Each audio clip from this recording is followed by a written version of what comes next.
ini akan memberikan pelajaran atau tentang materi asuhan kebidanan remaja dan premenopause.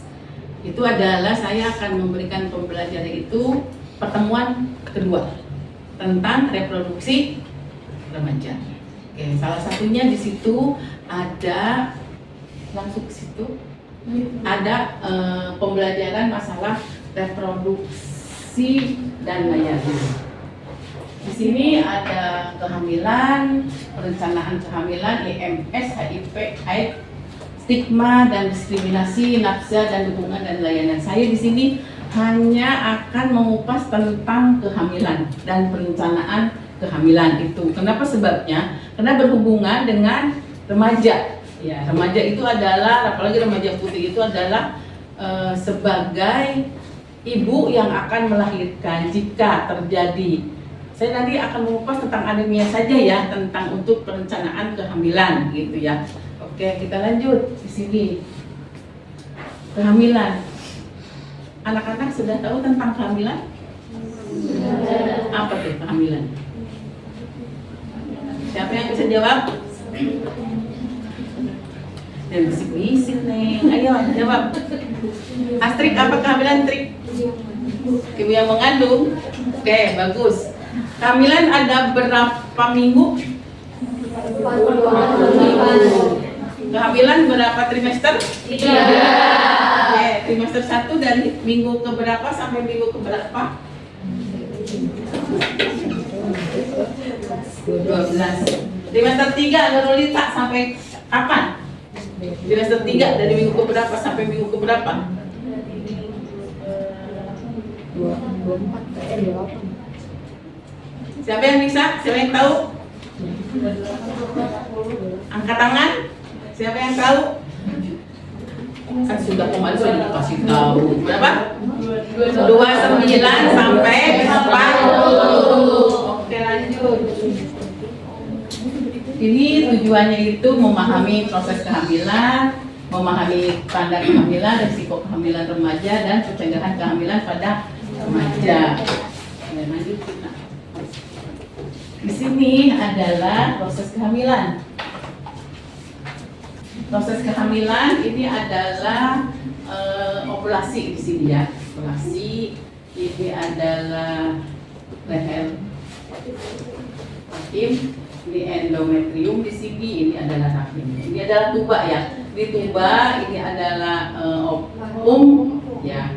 Ini hari pertama, hari kedua, hari ketiga, di mana dia berbelah menjadi 1 dari 1, 2, 4, 16, 3, 2 langsung ke ini hari ke-6 dan 7. Di sini ada juga ada minggu pertama, minggu kedua, minggu ketiga, minggu keempat, minggu kelima, minggu keenam. Ya. Oke, sampai di sini ada yang bertanya? Bingung? Tidak. Oke. Ini tanda-tanda umum kehamilan. Siklus headnya berhenti, berarti tidak menstruasi ya. Di situ tidak menstruasi itu kita tahu, kita harus tanya dulu kapan ya untuk menentukan hari pertama head dan akhir.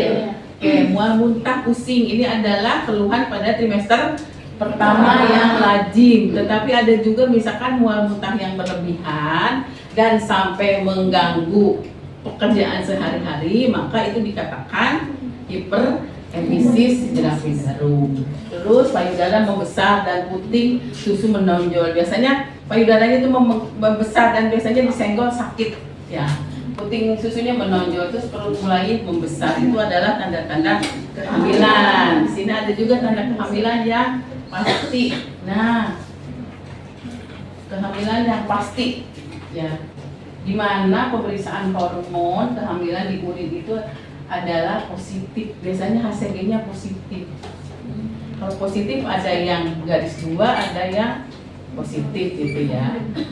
Terus adanya gerak janin dan denyut jantung bayi itu adalah betul-betul kehamilan, tanda kehamilan yang pasti. Kalau mual muntah tadi itu sebetulnya tanda-tanda untuk yang tidak pasti juga bisa. Tetapi kalau misalkan yang pasti itu, yaitu sudah ada gerakan janin dan ada detak jantung janin. Oke. Kondisi hamil. Di sini ada kondisi hamil untuknya ada berisiko tua itu terlalu tua di atas 35 tahun. Adapun resiko remaja itu adalah satu lagi itu di bawah 20 tahun. Jadi ini adalah termasuknya 4T ya. Terlalu muda, terlalu tua, terlalu banyak dan terlalu dekat. Cukup 2 saja sesuai dengan undang KB. Ya, KB itu cukup 2 ya. Tapi katanya KB 2 kurang. Ya. Tetapi cukup 2 saja. Kenapa sebabnya? Agar supaya anak-anaknya nanti bisa diberikan kasih sayang, diberikan haknya, diberikan pendidikan yang memadai. Oke. Lanjut kita. Ini adalah pencegahan kehamilan remaja. Jadi si remaja itu harus diberi pemahaman tentang ekspresi cinta, tidak harus ditujukan lewat sentuhan fisik saja. Jadi kalau misalkan boleh sih pacaran, tapi pacarannya dengan pacaran sehat, ya. Pacaran sehat itu kan nanti di mana-mana rangkulan nggak boleh karena bukan mahramnya, jadi perzinahan hasilnya, ya. Ajarkan remaja menghargai diri, tubuh dan cita-citanya sendiri. Jadi kita pun harus menghargai diri sendiri, jangan mau di colek-colek ya sama pacarnya, nggak boleh itu dicolek-colek ya. Remaja perempuan laki-laki harus saling menghormati dan menghargai batasan dirinya, tidak berada pada apa. Jadi jangan sampai kita melakukan hal-hal yang tidak diperbolehkan oleh agama dan norma-norma agama yang kita anut. Ini pencegahan kehamilan berkali remaja dengan bekali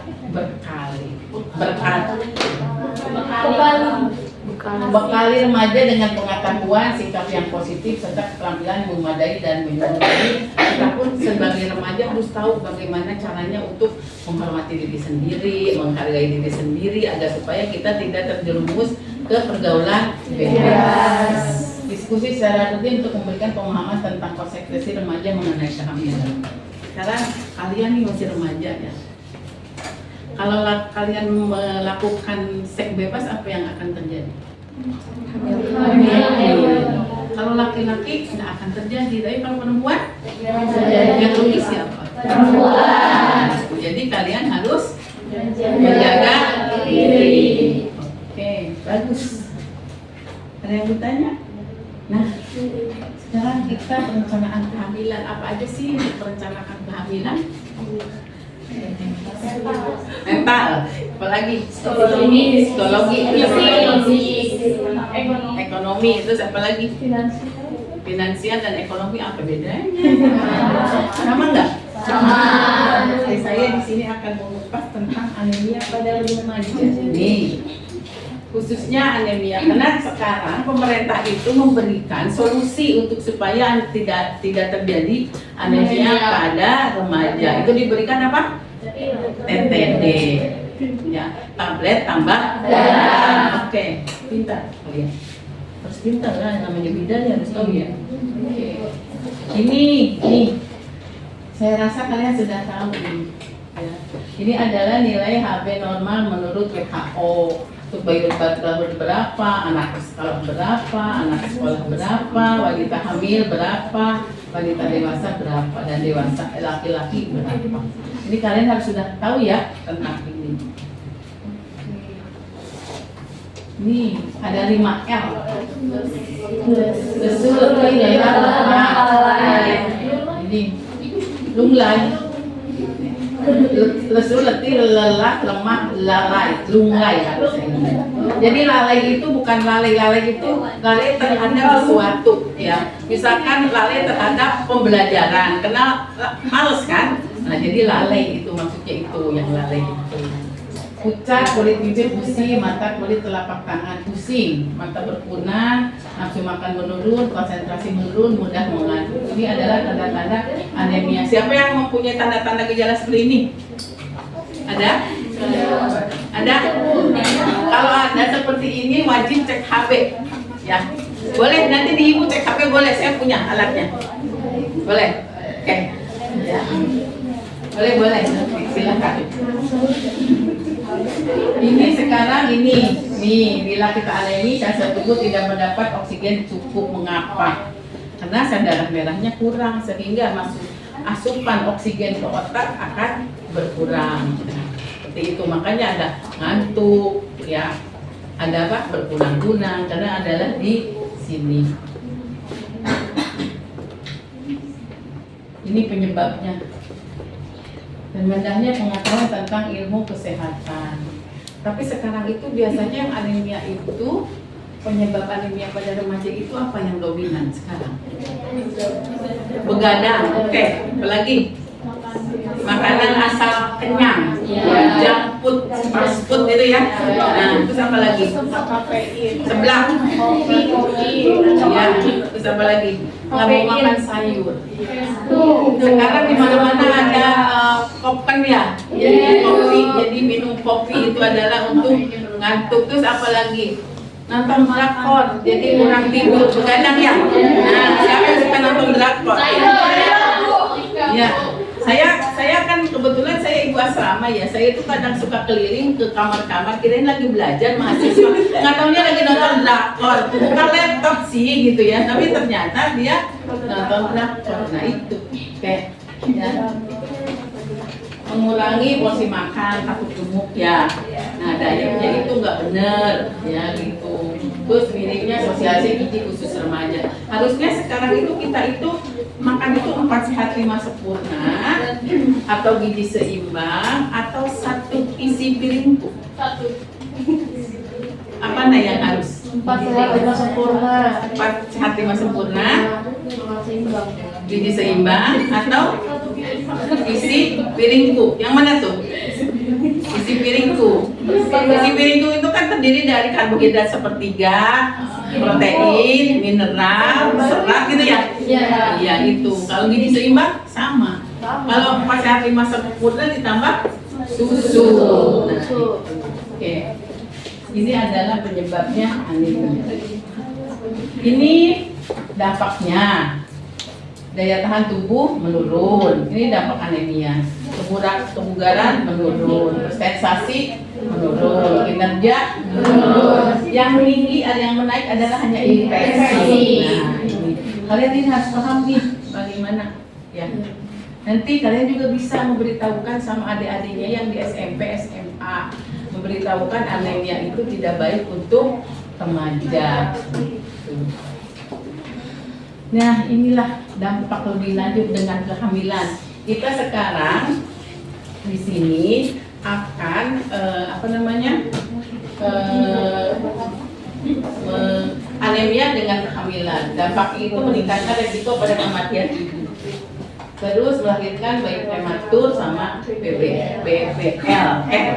Apa BBL? Nah, di sini mengapa anemia berbahaya? Ini tadi akibatnya anemia pada remaja dengan kehamilan hubungannya ya. Pada kehamilan, anemia meningkatkan resiko kematian ibu yang diakibatkan perdarahan, terutama pada kondisi anemia berat. Tadi menurut WHO untuk ibu hamil HB yang normal berapa? 11. Jika 10 termasuk anemia? Oke. Pada janin mengganggu pertumbuhan janin, jadinya ini janinnya akan BBRR atau IUGR ya. IUGR apa? Kalau bahasa kerennya IUGR apa? Intra Uterin. Terus intrauterin growth rate. Jadi pertumbuhan janin terhambat atau jadinya PJT ya. Kalau bahasa Indonesianya PJT, pertumbuhan janin terhambat. Ini akibatnya nih anemia pada kehamilan, abortus. Ini berarti trimester pertama bisa abortus ya. Trimester kedua itu bisa prematur. Prematur itu adalah persalinan di mana antara kurang dari 37 minggu. Infeksi pada saat sesudah melahirkan. Jadi ini infeksi pada nifas ya. Terus kekurangan cadangan zat besi, ya karena anemia. Kematian ibu dan janin bisa mengakibatkan kenaikan AKI dan AB, payah jantung. Kenapa sebabnya? Kan peredaran darah ke jantung itu berkurang, sehingga apabila dia lagi hamil, tidak hamil aja dia akan payah jantungnya, apalagi dia hamil akan lebih parah untuk jantungnya. Perdarahan setelah persalinan ini adalah terjadi pada kala 3 dan kala 4. Akan terjadi atonia uteri. Persalinan preterm itu adalah prematur, proses persalinan lama, shock dan partus lama. Ini proses persalinan lama sama ini sama. Jadi salah satu proses persalinan lama. Jadi kalau 1 bisa memanjang, kalau 2 pun bisa memanjang, kalau 3 mungkin plasentanya tidak bisa lahir dengan waktu yang sudah ditentukan. Terus kalau 4-nya akan terjadi perdarahan atonia uteri. Ini adalah penanggulangan gizi. Nih, harus mengkonsumsi aneka ragam pangan, jangan membiasakan makannya yang hanya satu saja. Melakukan aktivitas fisik, ya. Membiasakan perilaku hidup bersih, memantau berat badan secara teratur. Ini porsi makannya. Ini suplemen TTD. Saya mau melihatkan gambar. Nih. Nih, makan pola makanan gizi seimbang. Nah, ini yang tadi kita bicarakan ya. Nih, tumbang gizi seimbang, panduan konsumsi sehari-hari. Inilah. Ini lauk pauk, buah-buahan, makanan pokok, sayuran, air putih. Ini piringku ya. Ini piringnya berisi racikan ini ya. Kalian harus makanannya seperti ini. Ingat, batasi gula dan karbohidrat. Sekarang kan di mana-mana udah belinya teh manis, teh poci, teh solo, banyak ya. Nah itu harus dikurangi karena tidak baik. Oke, lanjut. Ini adalah ini yang harus dikonsumsi. Ini sayuran, ini buah, ini ikan, protein, ini ada kacang-kacangan, ini bersama ini buah. Dan ada TTD. Ini adalah solusi dari pemerintah. Diberikan TTD. Kapan sih Neng TTD diberikan pada remaja? Kapan? Bidan. Calon bidan TTD kapan diberikan? Yang di SMP sama SMA kan sekarang pemerintah itu memberikannya ke siswa ya. SMP sama SMA itu diberikan TTD. Diberikan itu 1 minggu 1. Ya, jadi sebulan itu 4. Biasanya itu diberikan ke siswa itu 12 tablet untuk 3 bulan. Jadi 1 bulannya 4. Ada di SMA di Cikarang ini, di SMA SMP Cikarang ini adalah pemberiannya itu adalah serentak. Misalkan kalau tiap hari Jumat, mereka satu sekolah itu tiap Jumat jam 11 ya. Jam 11 diberikan, dia dikasih alarm. Kasih alarm terus semuanya minum TTD tersebut gitu ya. Tuh, itu harus dikomando sama guru BP-nya gitu ya. Tapi kita juga sebagai bidan nanti itu adalah program dari pemerintah, kita pun harus mengikutinya program itu, program TTD untuk solusi anemia pada remaja. Ada yang mau bertanya sampai sini? Ini adalah tablet tambah darah diberikan 1 minggu per hari ya. Oke, ini pun sama, ini tablet tambah darahnya. Ini adalah hindari konsumsi tadi bersama dengan teh dan kopi. Jadi lebih bagusnya kalau minum TTD itu adalah air putih dan jus jeruk. Kenapa sebabnya? Untuk supaya absorpsinya itu TTD-nya itu lebih bagus. Tidak boleh minum kopi dan teh karena itu akan menghambat.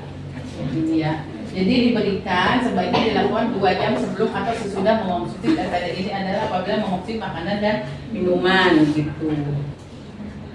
Aturan minum ini 1 kali sehari selama menstruasi dan untuk ibu hamil diberikan setiap hari selama masa kehamilan. Jadi remaja kalau lagi menstruasi itu TTD-nya diberikan 1 kali sehari. Tapi kalau misalkan hanya untuk aturan dari pemerintah itu adalah 1 minggu 1 kali. Sampai di sini ada yang mau bertanya? sehat, cantik, cerdas, tanpa anemia. Itulah pembelajaran hari ini. Siapa yang akan bertanya silakan tentang pembelajaran ini. Bingung? Ada yang bertanya? Tanya dong. Ayo bertanya. Oke. Anemia itu kalau bukan dari apa ya, buat ibu tuh bisa anaknya bisa melahirkan stunting. Bisa. Salah satu anak dengan stunting itu adalah dari ibunya yang anemia.